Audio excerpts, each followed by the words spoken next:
Welcome to another session of Stelmo's Rants and Raves. I'm Stelmo. Let's just jump right in there. So, let me say, today is election day in a number of locations. I would hope that everyone who is eligible to vote in those locations uh, do so, and uh, and we'll see uh, what the outcome is tonight and tomorrow. It's going to be interesting because. Uh, I just think this Donald Trump here in his third term is, at least I believe, making mistakes. Now, I'm going to be upfront here and say there have been times in the past I thought Trump has made a mistake only to find out that he was doing the right thing. And maybe that's what's going to turn out this time. But I have a feeling things are different this time. You know, I can't put my finger on exactly when it was, but there come a point in time here in this third term where it seems that Donald Trump changed. Now, I realize he's privy to a tremendous amount of information that we are not. And I don't know if some of this information is influencing him now, or are there other reasons, but Donald Trump, if I had to think of a word, he's become cagey. You can't tell exactly what his position is. And let's be clear, in Iran, in the beginning, he told us the only acceptable outcome was unconditional surrender. And I think he really meant that at the time. But I think in the interim, something has happened to make him change his mind. And I don't understand it because, of course, we haven't heard it. But he wants a peace deal really, really bad in Iran. And I think he's illustrated he's going to go to whatever steps, surrender whatever he has to in order to get it. And I know that the loony leftists are out in force. I see with Schumer and Blumenthal, they've all come out and they're condemning the president and the secrecy over this MOA. You know, why not make it public, Mr. President? What is the purpose? And the only, I don't know. I'm not that smart, but the only thing that I'm guessing could be the case is that the president is hoping to get enough oil through the Strait of Hormuz to calm the world markets. But I'm not sure that that's going to happen. From what I've gathered so far, a lot of these ships are really hesitant about making the trip. Uh, there still are allegedly some mines that were set. Uh, I don't know about that, but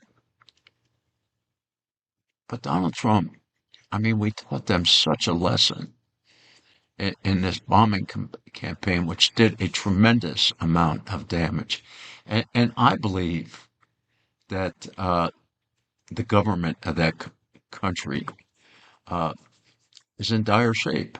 But let's talk about the government in that country because it's multifaceted. And, you have this council that the president is dealing with. And the problem with this council is there are no representatives there from the IRGC. They're the ones that hold the weapons. Now, from watching Tusi TV, he was, I don't remember if he played a clip or he had an email or a text message or what it was, but there was one high-ranking member of the IRGC said, that they were looking to take the money being offered in the deal and then trashing the deal. But we're then told there is no money involved in the deal.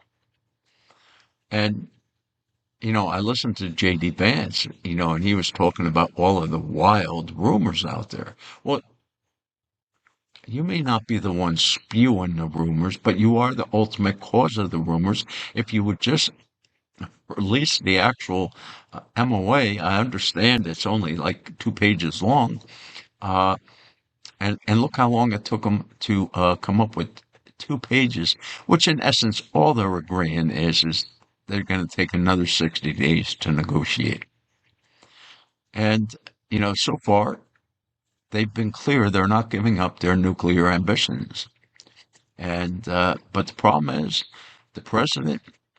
Uh, he is he wants a deal, and I suspect part of too what could be playing into it is the world oil markets. And again, the president has come out multiple times and said that we have plenty of oil for everyone. But I think that's an exaggeration. I just don't think it's true. Or perhaps what he means is, yeah, we have enough oil, but it's all on the ground, and we don't have any means to get it out of the ground in time to do any good, because there are certainly a lot of shortages happening around the world, and these shortages are getting bigger by the day.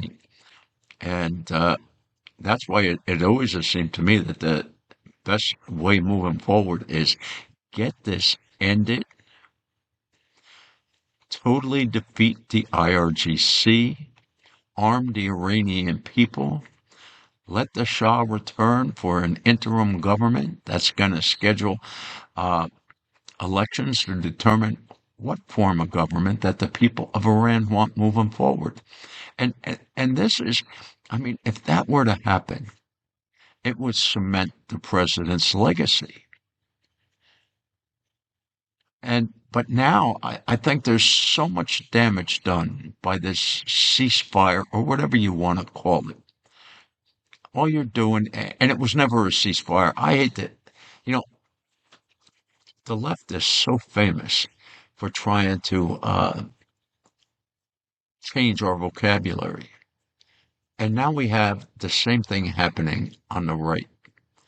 And, if you look at young people today, they don't know what a lot of words really mean. They're not really being taught. And, you know, several decades ago, we called this the dumbing of America. And certainly it's never been, perhaps several times it slowed down in its progress, but it's always been a forward roll. And even when the Republicans controlled all three branches of the government, they never seemed to be able to fix some of these underlying problems, which are causing this country a lot of angst. It doesn't necessarily have to be that way. We need the Republican Party to be more proactive, and they're not. And it's a problem we have to deal with. And I just, in view of everything, in view of seeing how much the president was willing to tolerate, you know, there are people all around the world laughing at the United States and President Trump because they see him as being played. And what are they making these assumptions on? Well, they've seen 5 decades of what's happened over there.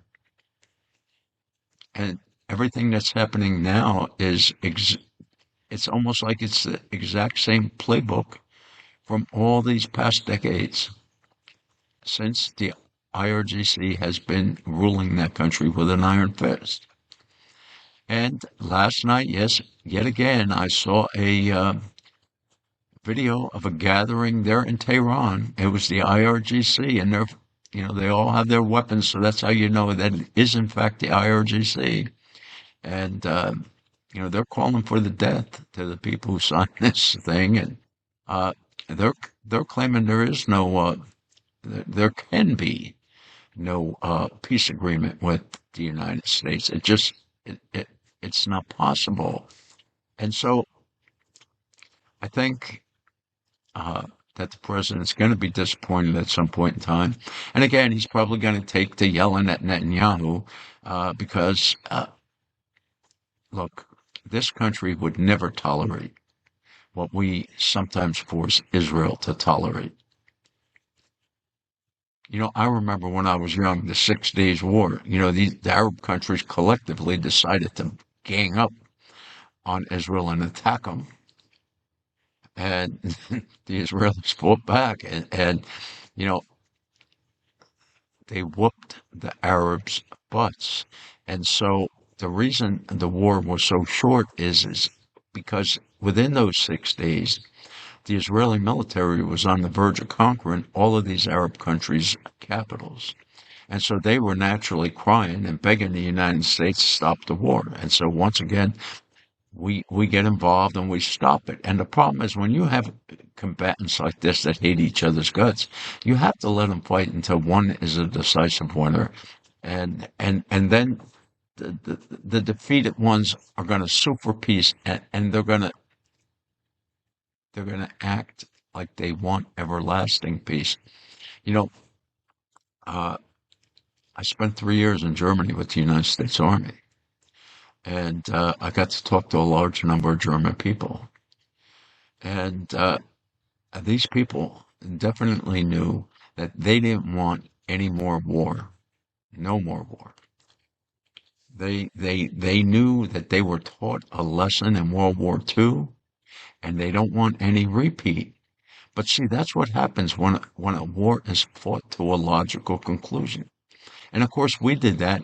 And keep in mind, in Japan, we used nuclear weapons. We killed who knows how many people.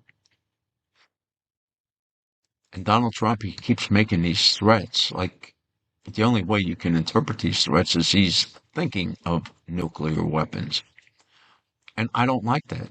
I may support Donald Trump, but I don't like it when he makes these comments about McDonald's parking lots and comments like that. And it's just, there's no place for that. And he should know already that you're not going to scare these people into submission. It's just not going to happen. And I think the sooner he realizes that, the better off we're going to be. But then on the other hand, I'm saying to myself, there are all these Republican pundits out there, many of whom I know talk to the president, and they've all come out and given them the warning about Iran and how they actually deal. So the president should know. He's smart enough to know. So that's what tells me there's got to be something. There's got to be something that the president knows that we're all ignorant of. And because of that, if we knew, it possibly could fully explain the president's actions. But I think he's getting more and more people aggravated in both parties by this secrecy. Why can't you tell what's in the agreement? Are you afraid of the public outcry? Because the outcry is going to come one way or another. If if you give in to any of the major points with Iran, it's going to be a defeat for America. It's not going to bode well for this country moving forward. And hopefully that's not the case.